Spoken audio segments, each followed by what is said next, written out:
It's Arts and Craft Day, and I have for you a bag that I made. I was gonna do a lining with the shirt that I used for the belt and the straps, but I changed my mind. I decided to make a hair bag. I am so happy that I went with this. I have plenty of space, plenty of room, hair bows, barrettes, beads, rubber bands, cloth bands, you name it. Oils, brushes, combs, rat tail combs, curling rods, scissors, fingernail clippers.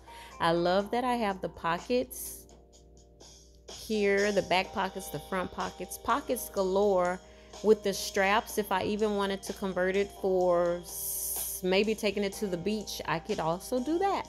So I just love this arts and craft. It was so easy.